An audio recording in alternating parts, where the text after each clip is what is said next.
jornalista Fausto Camunha. Gente que Fala reúne de segunda a sexta-feira formadores de opinião para discutir as principais notícias do dia. Gente que Fala tem o selo de qualidade ABCOM.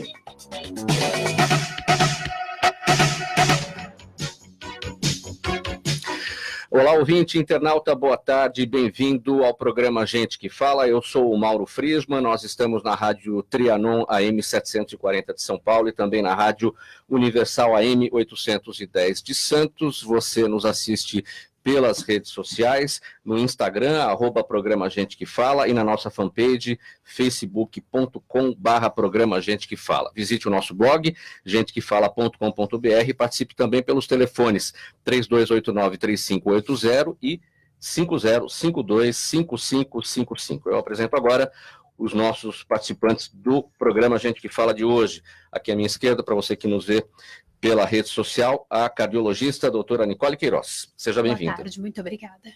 Também a otorrinolaringologista, a doutora Mônica Alcântara, com a gente. Seja bem-vinda. Tudo bem, obrigada. Aqui à direita, a bioquímica e biofísica Fernanda Ben, do Instituto Fernanda Ben. Seja bem-vinda. Bom dia, obrigada.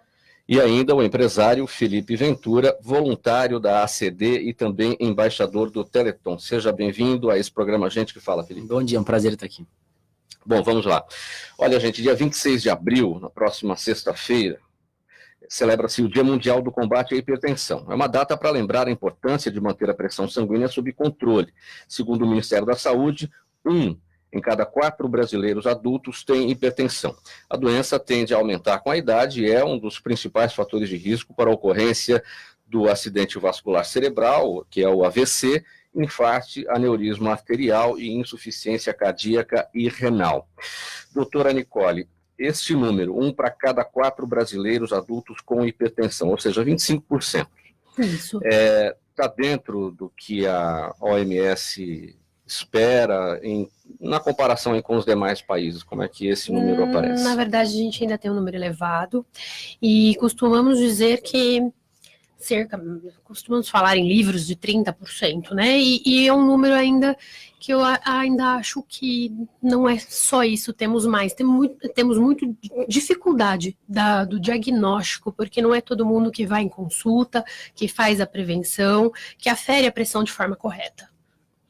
Muita gente que não vai em consulta, mas é porque não tem o hábito da prevenção, ou porque a hipertensão não tem sintomas. E aí a pessoa não acontece nada, não tenho nada, então não vou ao médico. Também. Além da pressão não ter sintomas, as pessoas desprezam os fatores de risco associados que elevam ao nível pressórico e acaba deixando para depois. Quem mais sofre de hipertensão, homem ou mulher?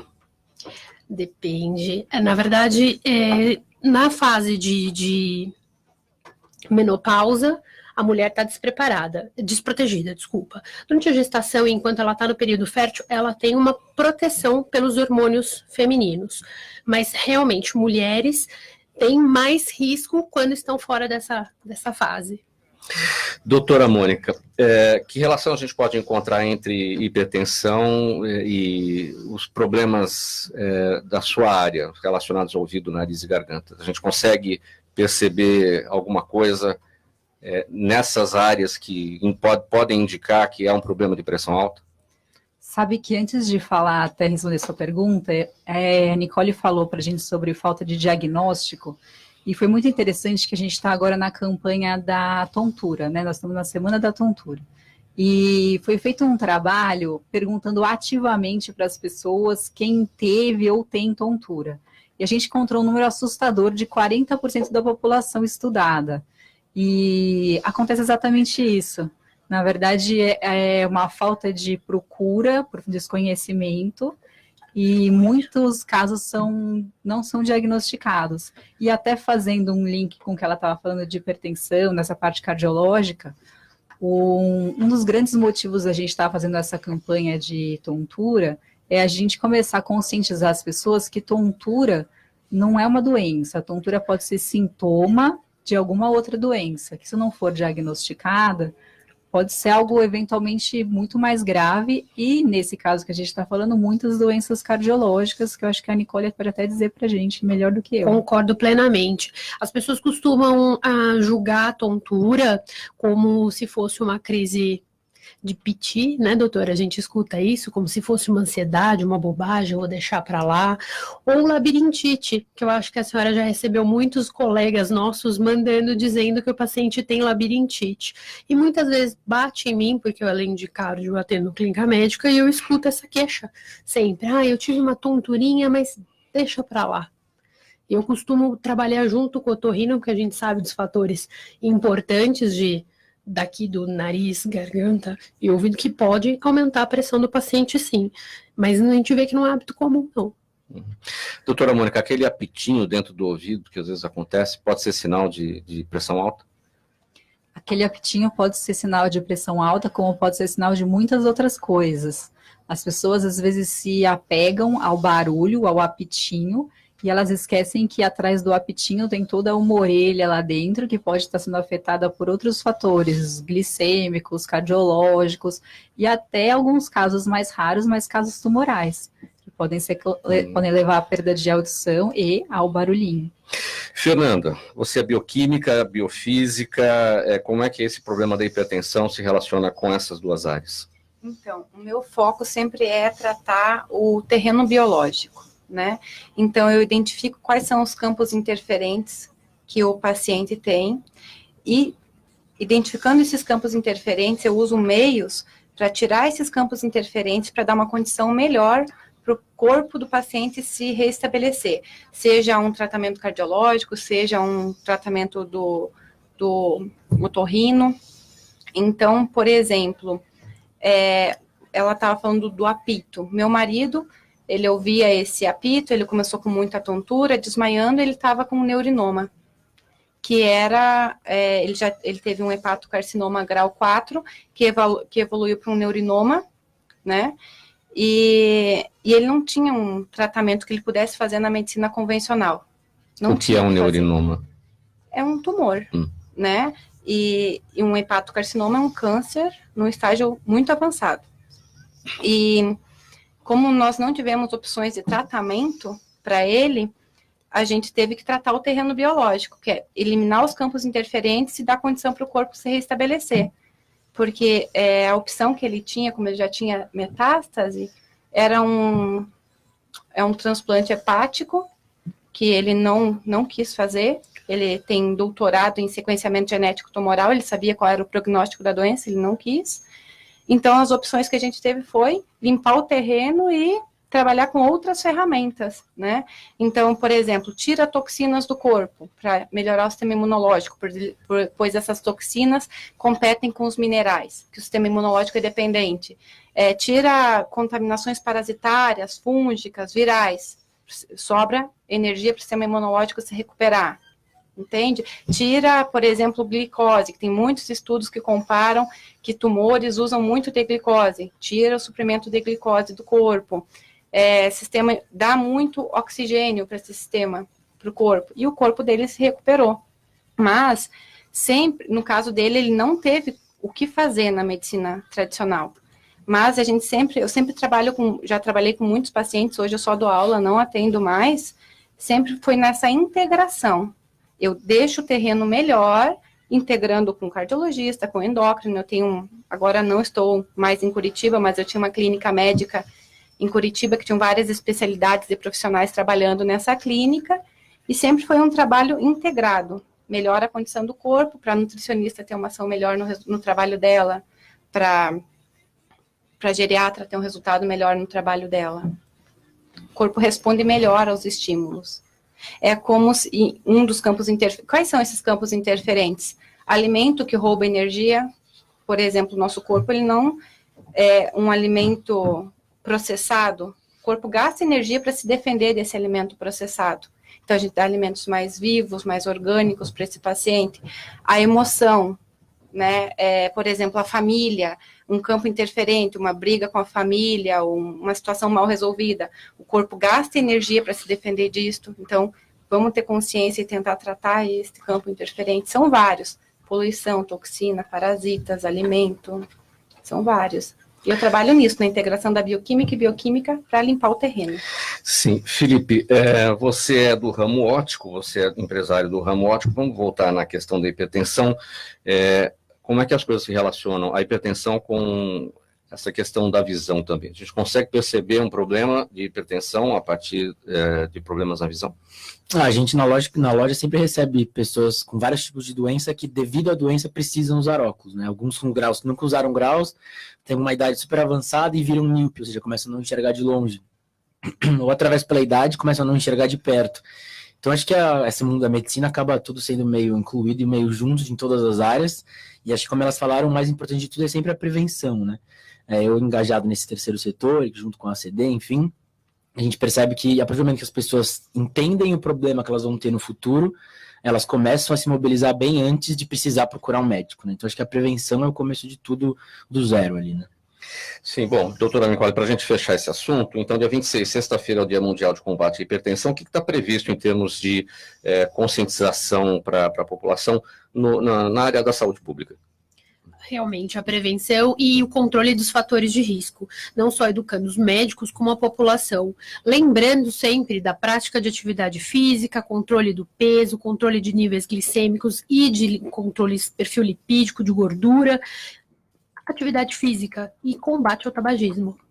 Tá, inclusive. Isso vão acontecer eventos para levar esse tipo de informação?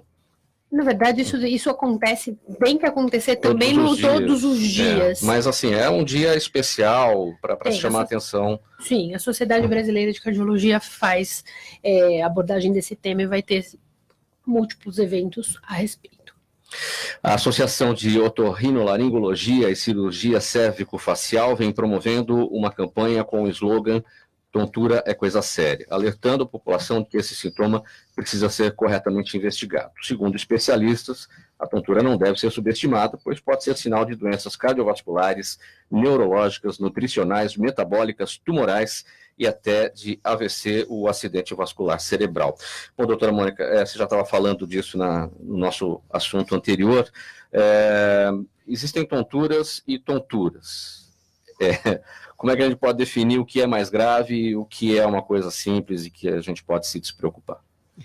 Pois é, eu acho que essa é a pergunta que todo mundo tem e eu acho que essa foi a brilhante ideia do slogan desse ano. Então, essa campanha da Semana da Tontura é uma campanha que começou no ano passado, mais forte pela sociedade, e no ano passado o slogan era o "Pare de falar labirintite", como a minha colega já pontuou aqui, é uma coisa errônea. As pessoas que têm uma tontura uma vez na vida, elas se colocam como "eu tenho labirintite", como se fosse uma coisa normal, ela tem uma doença que ela vai tomar um remedinho a vida inteira e ela não procura a causa da tontura.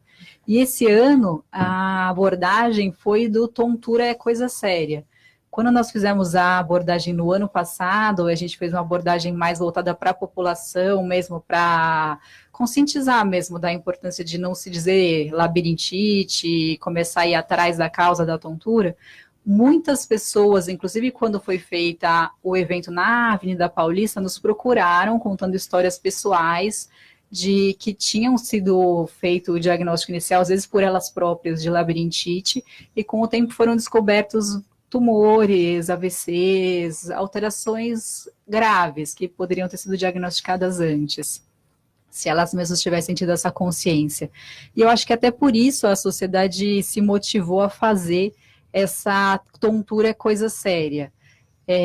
Só com a história do "eu tive tontura", eu posso dizer para você que é impossível eu te falar se a tontura é uma coisa séria ou não. Isso realmente vai precisar de uma história bem feita, de você saber exatamente como a história começou, como é o tipo de tontura, quais foram os fatores que foram relacionados, eventualmente de algum exame complementar, mas definitivamente um exame físico bem feito desse paciente para conseguir separar o joio do trigo, como você falou, né? Quando que a gente vai dizer que tontura é uma coisa séria? Eu acho que uma vez tido tontura, ela deve ser pesquisada. Como é que a gente consegue entender a diferença entre um simples mal-estar e uma tontura? Porque às vezes um mal-estar geral, ele traz vários sintomas. A pessoa fala, nossa, deu uma tontura aqui. Às vezes não é isso, né? Como é que a gente consegue separar as coisas? Eu acho que é diferente o mal-estar geral de, eu não comi uma coisa muito bem, tô meio enjoado, tô me sentindo meio mal, ou então tô com uma gripe e deu aquela queda de estado geral e eu tô me sentindo meio mal. A tontura, quando a gente define tontura, ela realmente é uma sensação de movimento que não existe. Seria uma sensação errônea de movimento. Então, eu tô parada e eu sinto que as coisas estão mexendo. O clássico da labirintite, que até colocando parênteses, a labirintite mesmo é uma doença muito rara, como tontura mesmo. A labirintite mesmo seria uma infecção do labirinto. É uma coisa rara de acontecer. Então, a labirintite mesmo seria uma tontura normalmente rotatória, extrema. Então, não seria essa tonturinha que você está me falando, eu me senti um pouco mal, sabe? Passou, né? Fugaz. Exatamente, que passou, foi uma coisa fugaz. Ela realmente é uma tontura importante, uma tontura de uma labirintite. Uma tontura de um AVC, normalmente é uma tontura mais forte também, porque é uma coisa abrupta, vascular. A Nicole pode até falar um pouco mais sobre isso. Também. Mas existem tonturas, por exemplo, tonturas de causas metabólicas, como a gente estava conversando agora mesmo, que são mesmo um desbalanço do organismo, que começa a se manifestar com uma queixa de tontura, e, na verdade, se não for atrás, você nunca vai curar essa tontura, você não vai tirar a causa, e é um pouco do que a gente estava conversando aqui também um pouco antes, né, de ir atrás de quais são as alterações metabólicas, às vezes açúcar está muito envolvido, outras alterações que poderiam causar essa tonturinha. Afeta muito os brasileiros a tontura? Então, como eu disse, a tontura nesse trabalho que levantaram estava presente em 40% da população. É realmente um número muito... Quase a metade, né? Quase a metade. Eles dizem que em queixa de pronto-socorro, chega a 1/5 das queixas de pronto-socorro a queixa de tontura. Claro que dentro de outras doenças, mas que 1/5 dos pacientes que chegam no pronto-socorro teriam a queixa, estou com tontura. É muita coisa. Agora, doutora Nicole, uma tontura que seria um sintoma de um AVC ou de um infarto é uma coisa diferente. Bem pronunciado, é bem marcado, tá? Então, assim, eu sinto dores cervicais, que às vezes eu recebo do paciente, eu tenho muita dor na nuca, vou ver minha pressão, tá 16, o normal, habitualmente quando eu verifico, ela tá 13. Gente, a dor de uma elevação de pressão é uma dor lancinante, porque é sinal de que alguma coisa do sistema nervoso central não vai bem em vista do alto fluxo da pressão. Então, uma dor importante, turvação visual, aumento de pressão, mais 180 na sistólica ou 110, 112 na diastólica. É um quadro bem marcante que nós, quando vamos fazer o exame físico, e oftalmológico, inclusive, fundo de olho, os oftalmos também vem, a gente nota alteração. Não é uma coisa, uma dorzinha de cabeça que passa com analgésico simples em casa. Tontura também é sinal, né, Felipe, de problemas oftalmológicos não corrigidos, né? Sim. A gente recebe muitas pessoas na loja falando, nossa, tô com tontura aqui, será que eu preciso de óculos? A gente sempre indica, óbvio, no oftalmologista, porque a pressão acaba alterando a visão, o nervo óptico, isso influencia a má visão. Às vezes gravidez, outras, a pessoa está usando droga, sei lá, a pessoa fica com a visão realmente alterada. Então, às vezes, como a doutora falou, a tontura não necessariamente seja só um óculos, então é bom para um oftalmologista, um otorrino ou um cardiologista, claro. E na sua área da biofísica e da bioquímica, Fernanda? Na área eu vejo essas tonturas, eu não tenho tanta experiência cardiológica, né, mas o que eu percebi muito em desequilíbrios metabólicos, quando a pessoa passa por um estresse e apresenta uma tontura, quase um desmaio, né?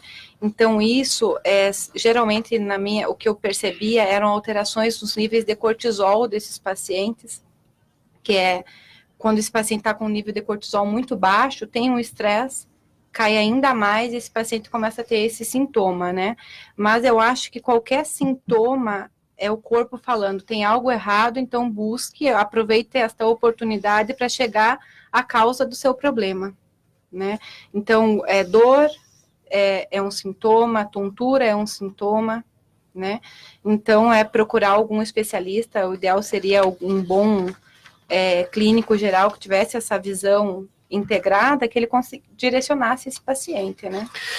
Doutora Mônica, para a gente fechar esse tópico, então, quem tem tontura, o primeiro profissional a ser pensado é o otorrino mesmo. Normalmente, como a maioria das tonturas é periférica, a gente chama de periférica, né, de causa periférica, normalmente a gente indica que o primeiro especialista seja um otorrino. Muitas vezes a gente faz um diagnóstico e a maioria das vezes a gente acompanha integrado com outros profissionais as causas de tontura. Prevenção, não tem como prevenir, né? Quer dizer, claro, hábitos, estilo de vida, tudo isso não seguir isso é o que vai trazer o problema, né? Exatamente. Falando em estilo de vida, o que a gente podia pontuar era muito a alimentação. Hoje em dia a gente tem essa vida tumultuada, então é muito comum a gente pular a refeição. O jejum é uma coisa que a gente sabe que faz mal para a orelha interna, né? Pensando em labirinto.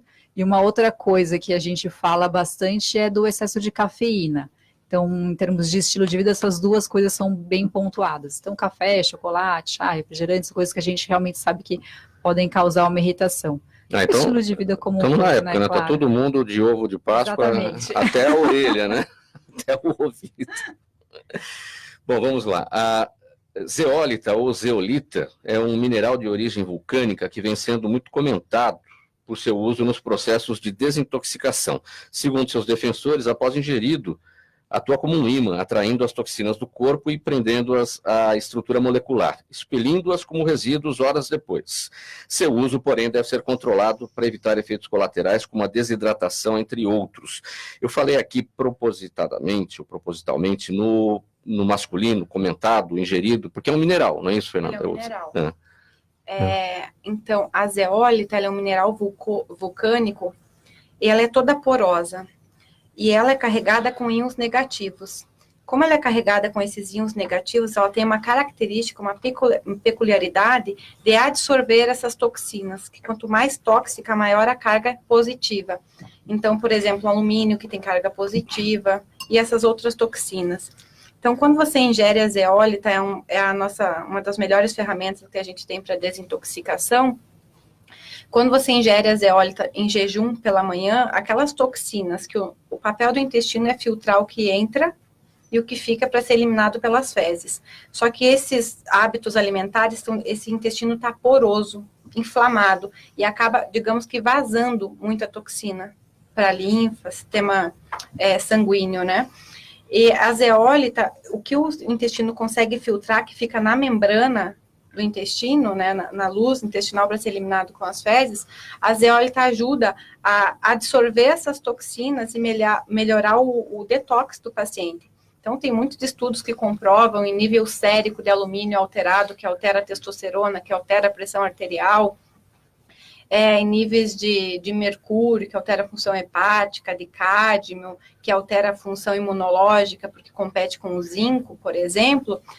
Tem muitos estudos que comprovam que consegue se baixar esses níveis séricos dessas toxinas no corpo com o uso da zeólita.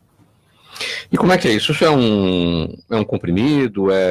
Como é que se ingere isso? É um pó a granel, que você pega uma colherzinha, 2,5 gramas em média, né? Como ela é 100% natural, também uma alteraçãozinha da dose não tem problema, mas vem um medidor, uma colherzinha, 2,5 gramas, mistura na água e toma em jejum de manhã.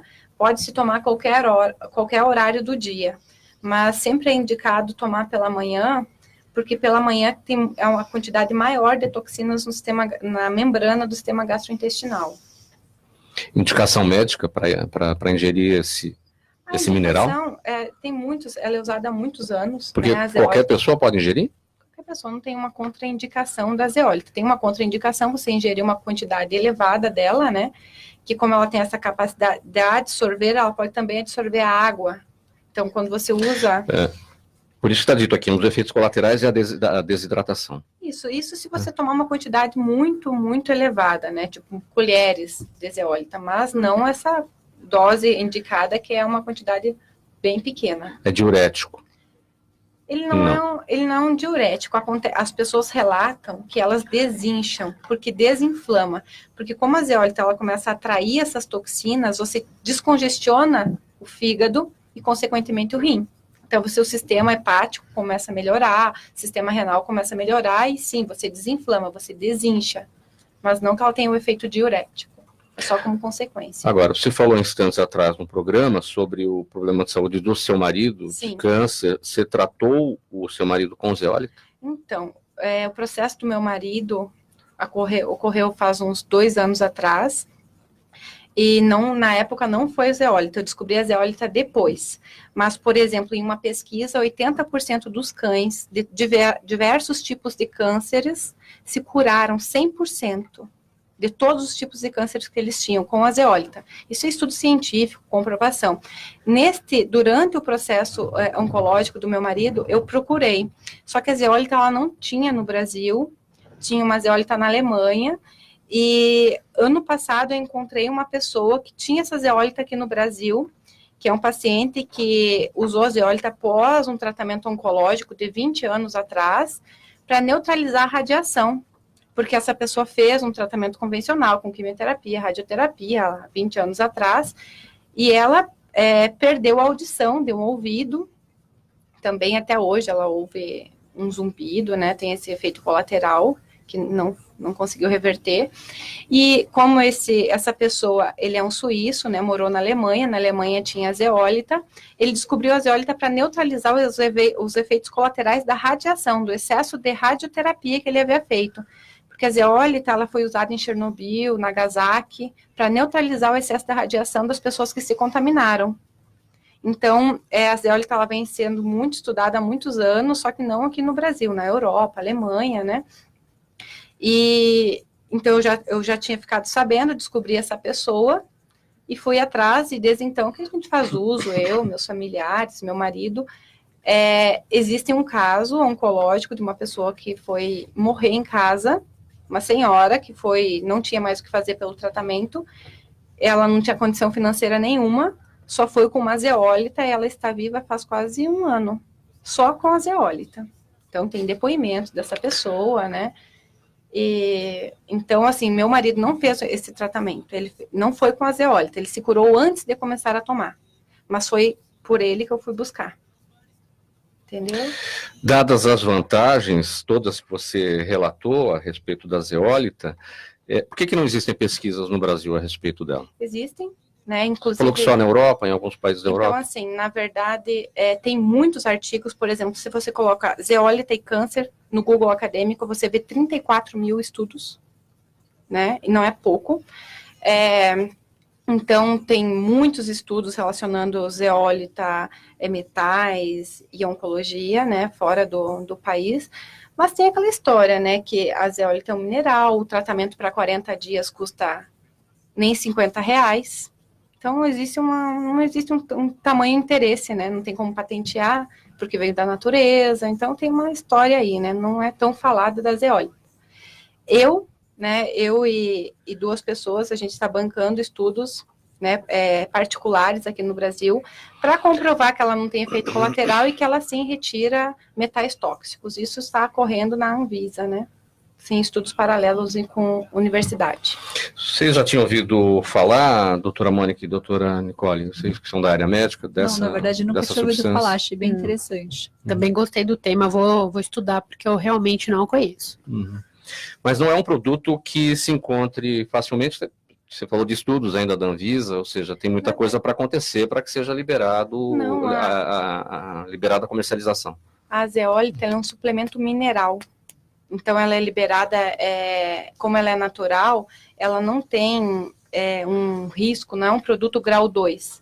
Então, é um suplemento facilmente encontrado, que você pode digitar na internet e importar da Alemanha, de qualquer outro país, né? E agora no Brasil tem a zeólita, assim, há pouco tempo, mas tem.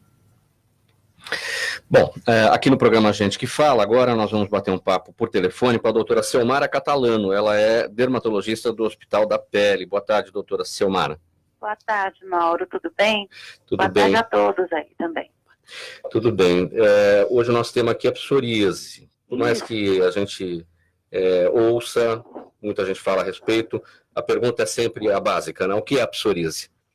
Bom, Mauro, a psoríase é uma doença que se manifesta com umas placas vermelhas na pele, com bastante descamação, podem ser pequenas ou grandes, em número variável, mas que antes se pensava que fosse só uma doença de pele. Hoje a gente sabe que não é só uma doença de pele, ela é uma doença sistêmica, que acaba tendo, inclusive, comprometimentos e uma evolução com fenômenos cardiovasculares, articulares e tudo mais. Então, ela foi mudando ao longo do tempo e é uma doença de caráter imunológico, né?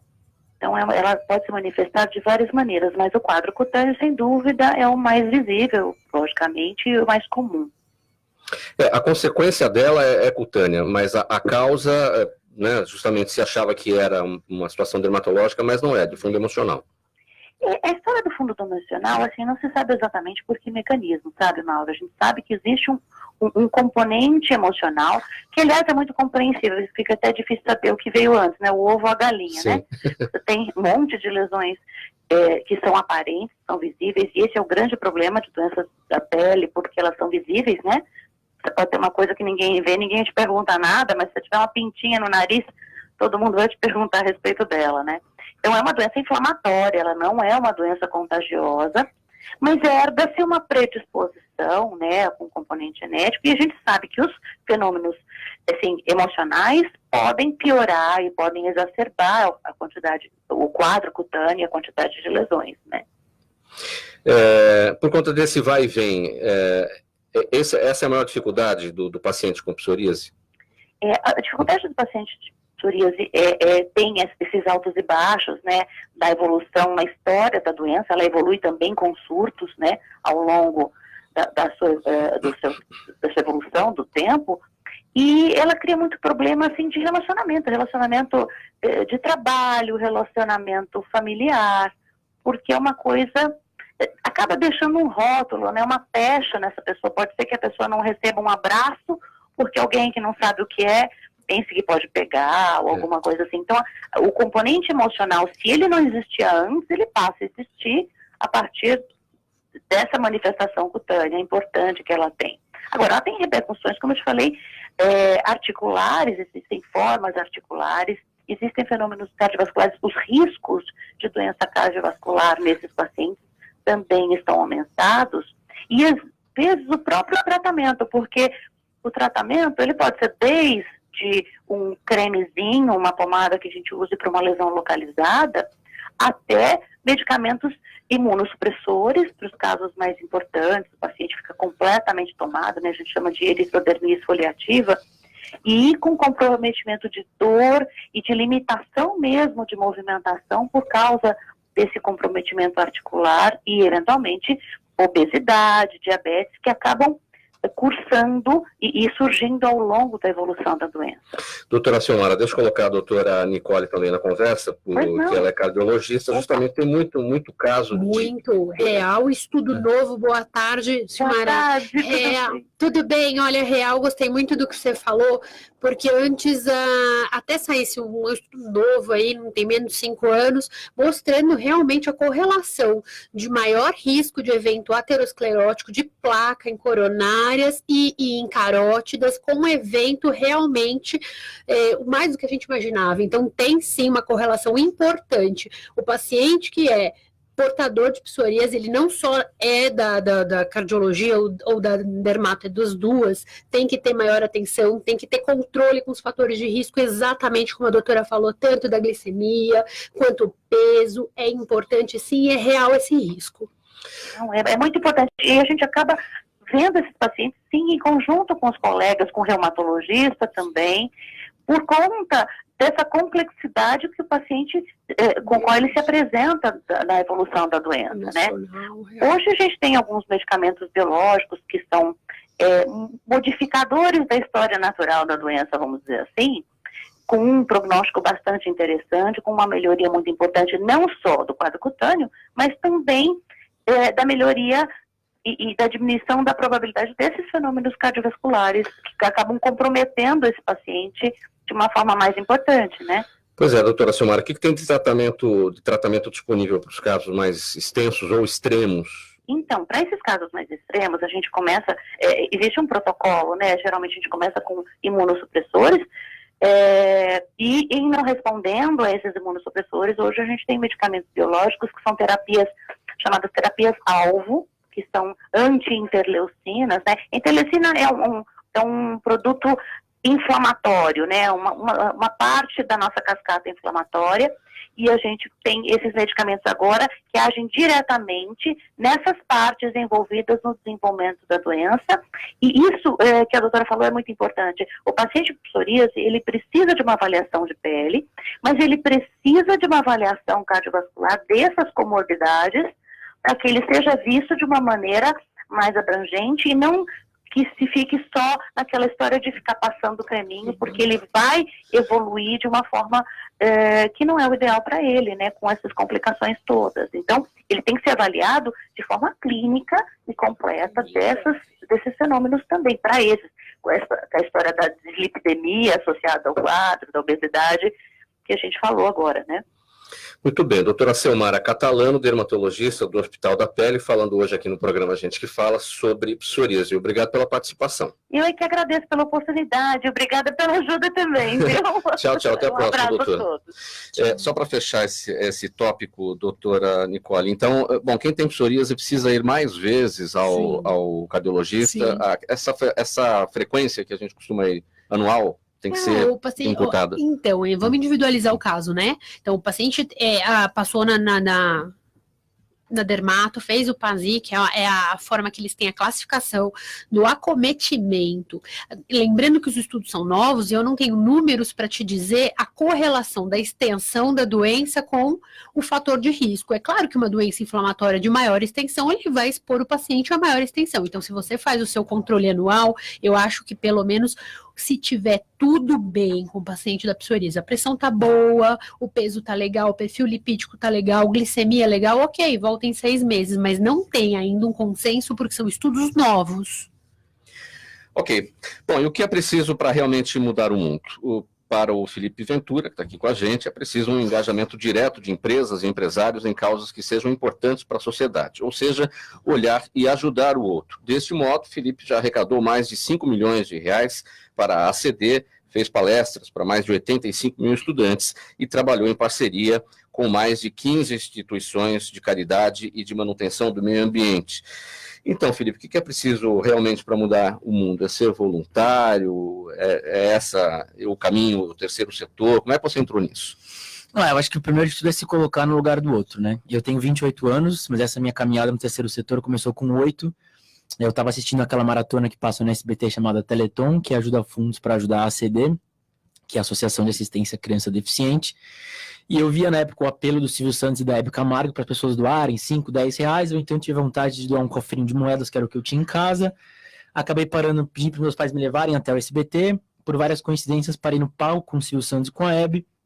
O Silvio me fez um desafio. Puxa, volta ano que vem com 2 cofres. Aí voltei com 2, com 3, com 4. Ano passado eu completei 20 anos indo no palco do Teleton. Através desse meu engajamento com a ACD, eu comecei dentro da nossa empresa. Meus pais sempre tiveram esse trabalho social. Comecei a fazer bazares solidários para ajudar outras entidades a não ser a ACD, que é onde eu lidero essa campanha que se chama Corrente do Bem, que eu já rodei mais de 12 estados pelo Brasil, contando esse trabalho. É o tema dessa palestra. Chama Corrente do Bem, a gente distribui uns cofrinhos, conta que é a ACD, e pede para que outras crianças e jovens, assim como eu com 8 anos abriu mão de um cofrinho, também façam a sua parte.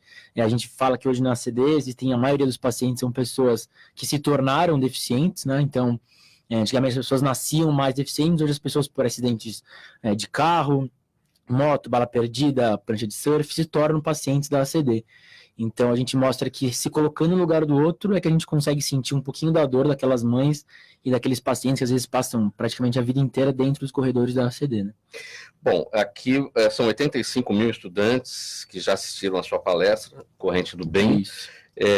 Você consegue ter uma ideia de quantos você conseguiu trazer para a causa desses 85 mil? Olha, eu brinco que eu sempre, se eu deixar um Filipinho em cada colégio que eu passo, eu já sei que eu cumpri meu papel. Mas eu acho que eu, como um jovem, acho que eu tenho a obrigação de tentar mostrar para eles como a gente tem uma vida privilegiada, quanto a gente tem demais, e abrindo mão de um cofrinho, uma moedinha que seja, assim, eles perguntam assim, mas um cofrinho vai ajudar a construir um hospital? Eu falo, não, a união de todos os nossos cofres é que faz a diferença. Então essa campanha já arrecadou mais de 5 milhões e meio de reais para ajudar na manutenção e na construção de outros hospitais. E às vezes quando eu saio de colégios, as pessoas, as crianças ou adolescentes falam, puxa, eu sempre quis ajudar, nunca soube como, minha mãe nunca me deu a oportunidade, o colégio nunca trouxe nada. E quando eles se sentem parte de algo maior, de algo sério, né? Porque a gente mostra que a ACD tem 67 anos, nunca teve uma notícia aqui de desvio de dinheiro, de algum diretor, então quando eles têm a credibilidade de acreditar que o dinheiro deles vai ser realmente para quem precisa, e eu dou a minha cara para bater nesses 20 anos de mostrar que faz sim a diferença, acho que isso ajuda com que eu deixe uma sementinha plantada por onde eu passo ali. Essas palestras em escolas públicas e particulares? Públicas e particulares, pequenas e grandes. A gente pede realmente que é só a escola abrir a porta pra gente, que a gente vai. Tem escolas que a gente faz uma palestra só no auditório gigante, tem escolas que a gente vai de sala em sala contando a nossa história, mas o importante acho que as escolas estão nos ouvindo, os diretores, abram as portas para a gente poder falar um pouquinho com esses jovens. Você vai captar essas escolas ou as escolas agora, com esse tempo todo, já vêm atrás de você? É meio metade, assim. Tem escolas que já participam do projeto desde o começo, tem escolas que saem na metade, a gente tem que correr atrás, e outras nos procuram. Mas como eu falei, acho que o selo da ACD nos credibiliza as escolas abrirem as portas, e acho que isso é o que faz a grande diferença para a campanha ser esse sucesso aí. Como é que as escolas fazem para te procurar? Tem a página no Facebook, Felipe Ventura, sou eu que abro e respondo tudo, então quem estiver nos ouvindo pode procurar, ou pelo próprio ACD, no site tem lá o link para procurar a Corrente do Bem. E o mais importante é que tem colegas que falam, mas eu já faço um projeto social, eu não quero mais um, mas acho que eu falo isso, mas eu gosto mais de pessoas de idade, gosto mais de ajudar cachorro de rua, então acho que cada um às vezes se identifica com um projeto, então por isso que as escolas acho que tem que dar essa possibilidade de gama de projetos sérios para os jovens se engajarem. Né? Você está com 28 anos? 28. Você falou que já está nisso há 20 anos. Então, aquele episódio de você chegar no SBT e ficar de cara lá com a Hebe e o Silvio Santos foi com 8 anos de idade. 8 anos, exato. Tanto é que quando a moça falou assim, olha, se eu te colocar no palco, você vai? Meu objetivo era só chegar no banco na época. Eu vou chegar no banco? Ela falou, tem um banco ali no palco. Então, para mim, tanto fazia quem era a Hebe, quem era assim, eu falei, vou chegar no banco, vai. Então, ela me pegou na mão, me coloca, me dá a mão para a Hebe Camargo, que interrompe o Ciro e me joga, eu passo quase reto por ele em direção ao banco. E aí que ele viu uma espontaneidade, uma coisa tão verdadeira, que ele me fez esse desafio de voltar ao longo dos anos. Como é que você avalia essa questão do terceiro setor, que atua justamente nessas áreas onde o poder público é carente, ou porque não consegue, ou porque não tem competência para atuar? Tem muita coisa acontecendo. Como é que você avalia o crescimento disso? De uns tempos para cá, a gente vê que o número de ONGs e de entidades cresceu muito, assim, muito grande. Tem muita gente boa fazendo bem por aí, às vezes a gente ouve só tanta notícia ruim, mas tem muita gente boa fazendo bem em diversos setores. Não adianta a gente querer também cobrar só do poder público ou só das grandes empresas, se a gente, como ser humano, não faz o bem para o próximo no nosso dia a dia, respeitando os mais velhos, as leis, as autoridades, fazendo um pouquinho que seja pelo nosso vizinho, pela comunidade do nosso lado. Acho que isso motiva as pessoas a se engajarem em entidades, tanto é que eu queria até um workshop chamado Oportunidade Profissional no Terceiro Setor. Tem muita gente que acha que para trabalhar no terceiro setor também tem que ser só tudo de graça, então as pessoas acabam tirando salários e conseguem se manter através do terceiro setor, então acho que isso também ajudou nesse aumento das entidades, além das leis de incentivo, de tantos outros benefícios que as pessoas conseguem, como você falou, trabalhar onde o poder público não atua e fazer a diferença de uma maneira até muito melhor pelo know-how de tantos anos, como é o caso da ACD. Né? Felipe, posso colocar uma coisa só para te dar um retorno? Eu não sei se foi você, mas essa palestra foi feita no colégio das minhas filhas, elas levaram o cofrinho para casa. Elas, em especial, elas fazem parte de um grupo escoteiro, então tem todo esse apelo social. Mais de uma vez por ano eles fazem eventos sociais de ajuda, tudo mais.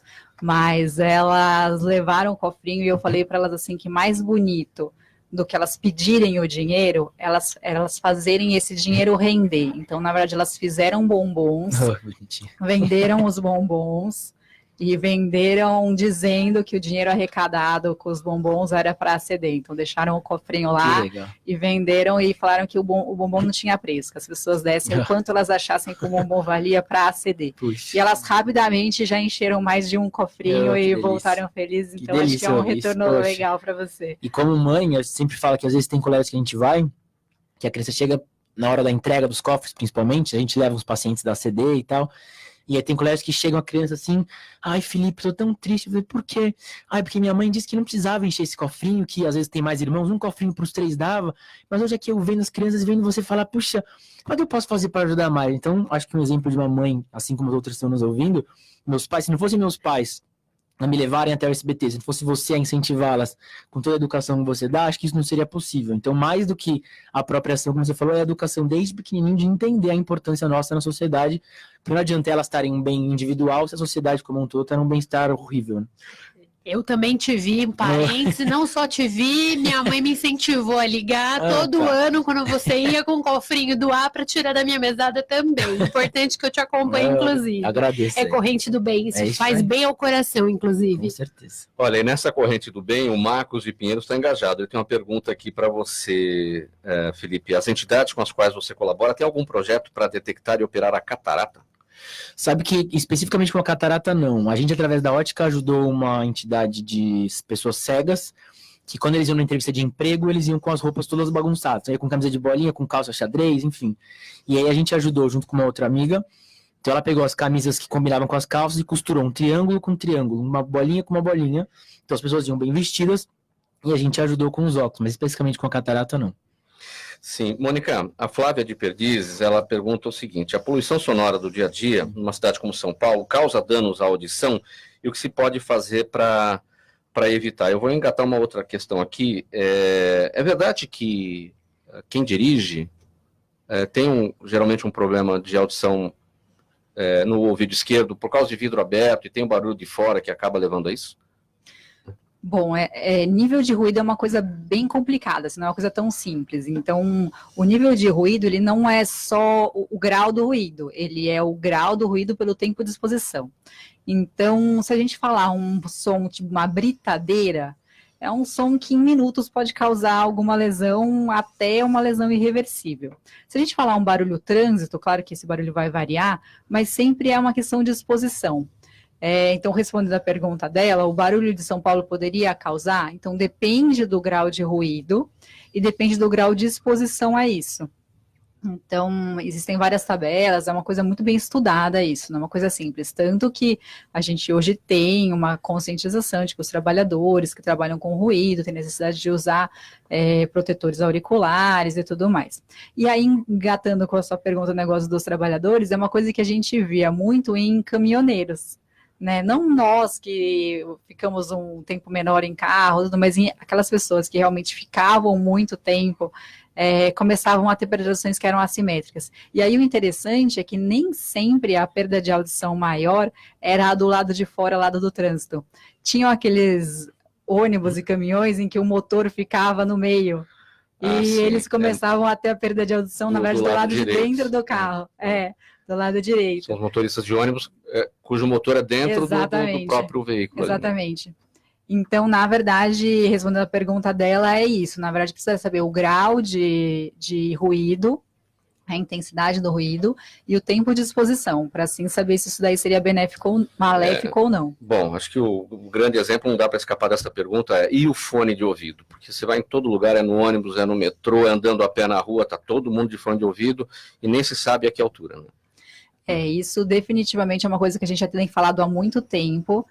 Teve a grande preocupação nossa com o fone de ouvido foi quando teve o aparecimento dos MP3.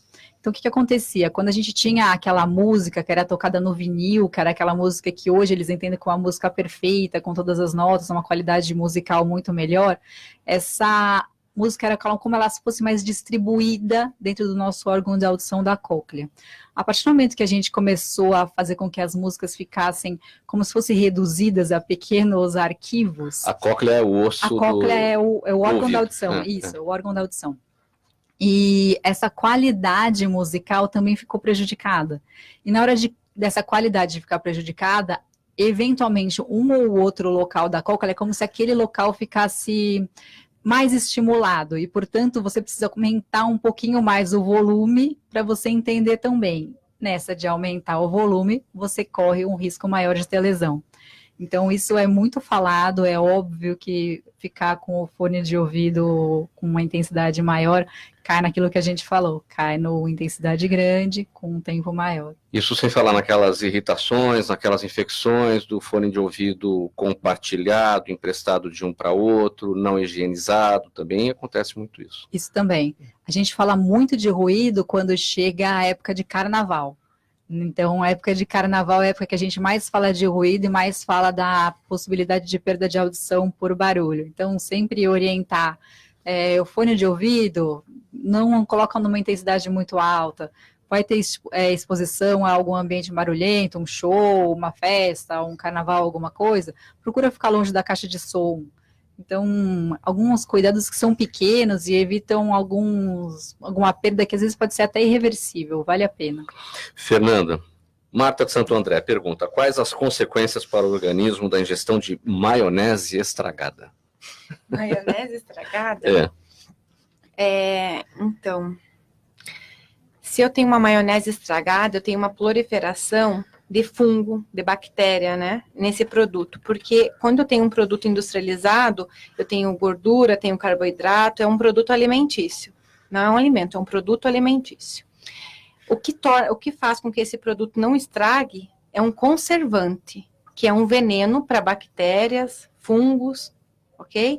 Então, eu tenho uma quantidade de conservante, que é um veneno, em pequena quantidade para o humano, que é letal para os bichos que habitam aquele alimento, que é aquela gordura da maionese, ovo, e enfim, né?